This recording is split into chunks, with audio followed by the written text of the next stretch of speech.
Hi, this is Zibby Owens, and you're listening to the award-winning podcast, Moms Don't Have Time to Read Books. And speaking of books, I have two of my own books coming out this spring and summer. Princess Charming is a picture book, which debuts on April 19th, and Bookends, a memoir of love, loss, and literature, comes out on July 1st, and it is truly a labor of love. I hope you'll pre-order, order, and join me on tour as I go across the country. You can find out more at zibbyowens.com or bookendsmemoir.com. And you can follow me on Instagram at zibbyowens because I always post about everything. Enjoy the show. Hi, everyone. I need your help. If you love this podcast, you will love my children's book. It's called Princess Charming, and I am really trying to drum up pre-order sales. You might not know this, but before a book comes out is actually a really important time for the whole book's trajectory. So please pre-order Princess Charming, which comes out April 19th today. Just stop what you're doing and go do that, please. When it arrives on April 19th, you can give it to a loved one in your life, a niece, a grandchild, a child, a student, a kid walking by on the street, anybody. But if you could do this, here is my offer. If you email me your receipt showing me that you bought the book online somewhere and pre-ordered it, email info@zibbyowens.com. That's info@zibbyowens.com.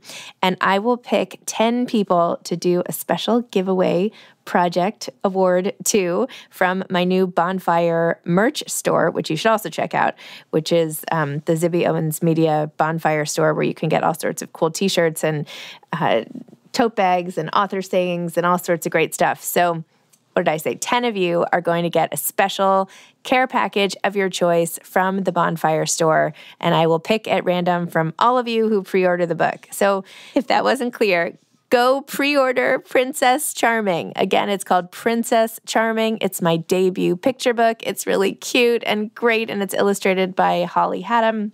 And then after you get the receipt, screenshot it or forward it to me at info@zibbyowens.com, and you will be entered to win one of 10 exciting care packages. So go off and order. Thank you so much. Bye. I had a great time doing an Instagram Live with Sonya Singh on her pub day for Sorry Not Sorry, spelled S-A-R-I. So Sorry Not Sorry, where she revealed this news, which you are about to hear, but it was revealed on Instagram Live. So if you want to also watch her and me speak, you can, I guess, do so simultaneously on my Instagram at Zibby Owens. Okay, here's her bio. Sonya Singh is an author, writer, and storyteller who currently lives in Toronto, Canada. She's a former entertainment reporter turned PR expert. Sonya wrote her debut novel, Sorry Not Sorry, to laugh her way through some of her most disastrous breakups. In her spare time, you can find Sonya sipping on a matcha latte, enjoying a homemade pizza, or hanging out with her adorable dog, Moses Alexander. Hi. Hi. Okay. Congratulations to you. Thank you. I heard this long grocery list of all the amazing accomplishments that you just received today.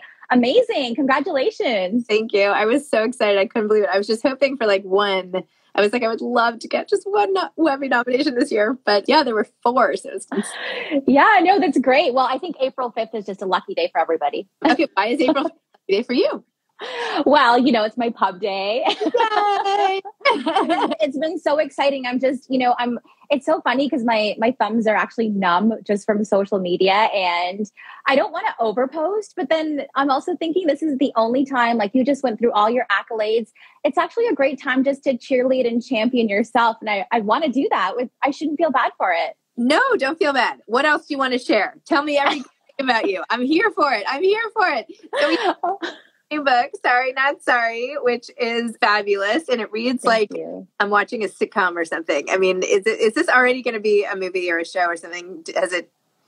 I can't talk about that stuff, but we'll get to the movie stuff after. But that's so funny you said that, because I actually wrote it like a sitcom, and I was thinking that when it was playing out in the actual book, that I wanted to see it on the small screen. And I really wanted it to be something that South Asian women could go and see characters like themselves versus Bridget Jones, Sex and the City, where everybody at the time was very Caucasian. And I'm like, oh, it's time to actually have something on TV or in the movies that looks like me. I love it. Or not particularly like you as it happened on the cover of the magazine in the book, right? Yeah. And that's actually a funny story because, well, it's not funny, but I got that headline, so to speak, because I had seen a picture of Jennifer Aniston and she was on the front cover of, I want to say it was like In Style or one of those big magazines, and they had changed her look so that she looked significantly darker. And there was a lot of uproar about that. So I kind of switched the story around, and some of that story was also, I made myself look really white growing up. I had the blue and gray contacts and the bleach blonde hair. And did you really? Oh my. Yeah, it was awful. What, you're not going to pull up one of those blooper reels, are you? But it was so bad. And it's just, I just want to like give that little girl a hug because she was so embarrassed to be Indian. And now I'm just like, get out of my way because I'm South Asian and I'm so proud of it. And this is my hair. And these are my eyes. These are my looks. And that's all you're going to get. Wow. Where do you feel like, when did it change? Wait, let's go back to this for 1 second. For people who want to know what you're about, can you do a little synopsis?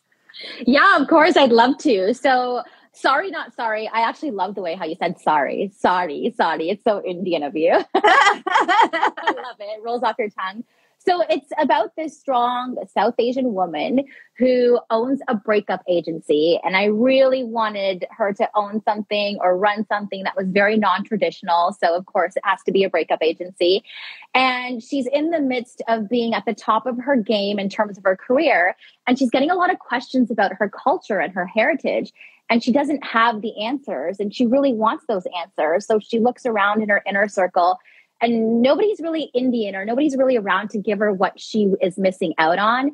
And then all of a sudden, a client comes along, Sammy Patel, who is looking for a temporary breakup. But breakup, the agency doesn't do second chances. There's no pauses like a Ross and Rachel. Once you break up, you break up. And so they decide to get together to be able to help each other out. And then Manny goes away with Sammy for his brother's wedding for a week. And she gets a crash course in his point of view of what it takes to be Indian, at least like on a very superficial level. This is fun. I'm trying to put this in a way which is, it's fiction. It's not faction, right? So you're going to get a lot of humor in it. You're going to get a lot of point of view of weddings and how it's like to dress up and eat and the aunties and uncles. That's what the book to me is about. Wow. I love it. This whole idea, by the way, of the breakup agency and how at the beginning of every chapter you have one of these funny breakup texts. Wait, hold on. I dog-eared one of them to read out. Dear breakup, my boyfriend is constantly reminding me of how heavy I am as I have invested in a dietitian and trainer for myself, not him. The other day, he hit an all-time low this week and has started to put sticky notes on food in the fridge that he thinks I shouldn't be eating. Don't eat me, chubs. Talk about a motivation not to lose weight. I want to break up with him, keep my relationship with food while I drop the 170 pounds of dead weight that's been hanging around me way too long. I'm ready to lose it, Lainey.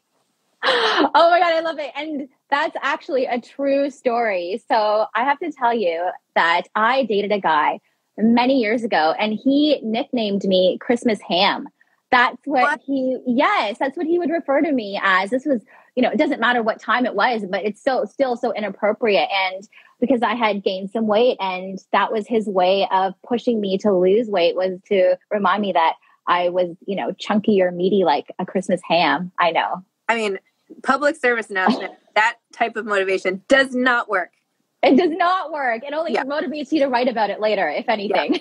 Yeah, exactly. More fodder. Everything is coffee, right? Exactly. My favorite character in this book was the guy selling the coffee, like on the coffee cart. Oh, Rajiv. What's his name? Oh my gosh. Yes. His name is Rajiv. Oh my gosh. So it's funny because one of my ex-boyfriends is an actor and I actually modeled him after him. So Rajiv was sort of modeled after him, although I've kind of played with him playing the character if it was to turn into a movie. And he's like, no, I wouldn't want to play that character. And Rajiv is Manny's like best friend. Rajiv is there for all of it. And he's so innocent. He has like the funniest puns and he's got a lot of humor to him. And it's just one of those things that he says and you don't even know that it's going to be funny, but he's just so cute. You just want to hug him.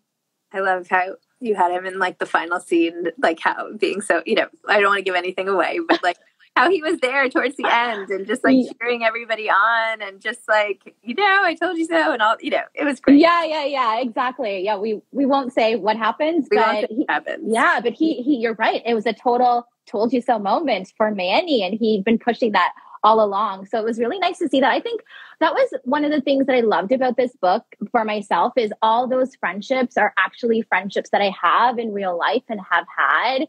And through like my own grief and my own loss, which Manny went through, a lot of those people, they're not just characters that I imagine sound a certain way or play stereotypical roles. No, there are individuals in my life, whether it's family or best friends or, ex-boyfriends or girlfriends, but they're definitely a big part of how I am today and how I've reacted to situations in the last couple of years.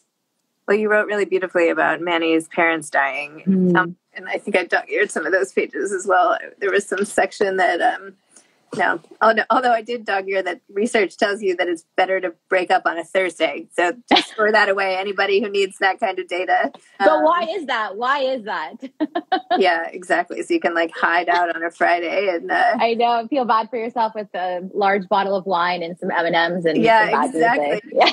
Okay, well, now, of course, I can't find the passage that I was going to read. But anyway, basically you talk about the loss and how it's hard to just regroup and join in life and how sometimes even moments later, a little thing can like bring it all back, a comment or something. Yeah. And you know that. I didn't realize it had come from a place of loss for you personally. Can you share what's happened or? Yeah, I mean, and I think you know this, having talked openly about your own grief. I mean, I went through back-to-back personal losses outside of going through just a breakup. This was like a very difficult loss for me. 2 family members that, I loved and adored passed away. And so I think for me, that's not Manny's story. There's chunks of obviously experiences that I've gone through, but it just happened to be a character that has lost her parents, but certainly was not reflective of how I went through that situation.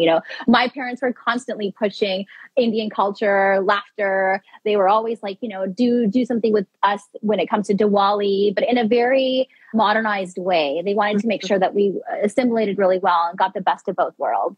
Wow. I also even just love Manny being this like badass CEO. Yeah. I mean, entrepreneur, CEO, like running the business. And I know she partners with Adam and he helps her take it to the next level and everything. And they have their own interesting relationship as it develops and everything. And it's always good to have somebody rooting for your success and helping, pull you along. But that element was fabulous too. And I know you're this former reporter and all your great career stuff yourself. So tell me about even just making Manny into this awesome female leader. Yeah. Oh my gosh. Thank you so much. I wanted her to be this amazing leader. Like I said, in a non-traditional role, I really wanted her to kick butt inside of something that was not a lawyer, not a doctor, not an engineer, which, were typical education places that we went to as women or careers that we went to as women, particularly if you're South Asian, you were pushed in that direction. And so I wanted her to kick butt in something else. And I was lucky enough to be an entertainment reporter. I went from Canada to LA and I wanted her to have those experiences. So when we talk about her even being in front of the camera, she's channeling a lot of what I went through in Hollywood as well, too. But I really wanted her to be badass. I wanted her to walk in with the Calvin Klein, with the Hugo Boss and own that agency. And also just to have other South Asian women read this book and think, I can be that. I don't need to take a path which makes my parents happy or the Indian community happy. I can actually do whatever I want to, whether it's a makeup artist, it's a fashion designer. South Asians are kicking butt right now. And, this is what I wanted the book to represent. I love that. That is so cool. How long did it take to write the book? So it took me, because I had gone through that period of grief, it took me 4 months because I dived right into it and I wrote as much as I could. And I literally remember writing 30,000 words in 4 days. And those words were probably crap, but it just came out of me so quickly. And then the process of editing took probably about another 6 months. And then everything happened so quickly, which I'm so happy about. But, at the same time, I was getting a lot of rejections from agents who were telling me that my story was too South Asian, not South Asian enough, or that they couldn't have another South Asian author debuting at the same time because there was already one coming out. And I just was so baffled by this industry. I didn't understand why there wasn't room for me. So the process really was getting myself in a place where I didn't feel competitive with other South Asian women, because I think that's what the industry was leveling me off to do in the beginning, to feel that any other author that was South Asian that I needed to compete against. And I finally got to a place where I appreciate all of us. Like, what a South Asian author who just wrote The Circus Train sent me a bouquet of flowers. I've never met her, slid into my DMs, can't wait to see her tonight at the launch party. And that's what I really want for other South Asian women in any of these creative fields. Amazing. Oh my gosh. And what a role model you'll be then also for kids growing up now. And no, it's great. I mean, thank you. It's really wonderful. Thank you. Okay. So after writing this, and it just basically like flew out of you, what else? Are you hooked? Do you want to write more? Have you already written more? The Fake Matchmaker is the second book that's coming out. So it'll be based on Manisha, who's like a pivotal character in the book. And she needs her own book anyway. She's just so fun and so lighthearted, and she carried the story. And then of course, drum roll on the breaking news, yeah. I was like, is that a joke that it's breaking news because it's just coming out, or like, do you actually have news? No, so like actually, I'm going to write the first Hallmark movie, the first holiday Hallmark movie that is South Asian. So there's going to be a Christmas holiday Hallmark movie. Say all that in one breath. And it comes out December 2022. I've started writing it. Hallmark gave me this amazing opportunity to team up with them and Crown Media. And there'll be 4 leading South Asians in a movie that we're all going to watch next year. Oh my gosh.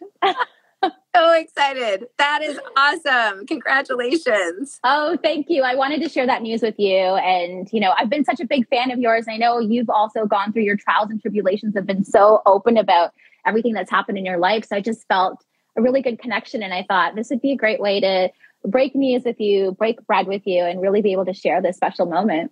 Oh, I love that. And I'm so excited for you. I can't wait to watch it. Anything I can do to help when it comes out. That's just... Yeah.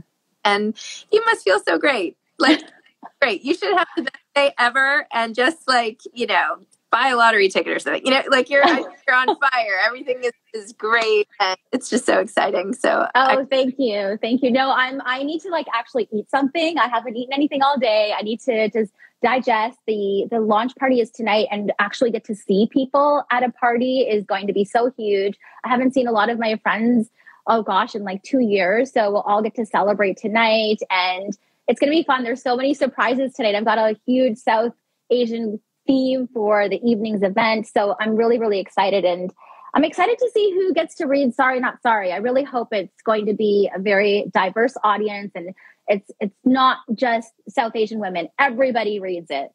It's great. It's really, really awesome.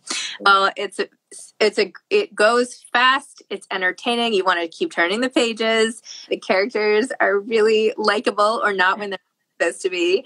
Totally rooting for Manny the whole time and wanting to see how it all ended. And it was just really, really enjoyable. Clever, smart, enjoyable. Love it.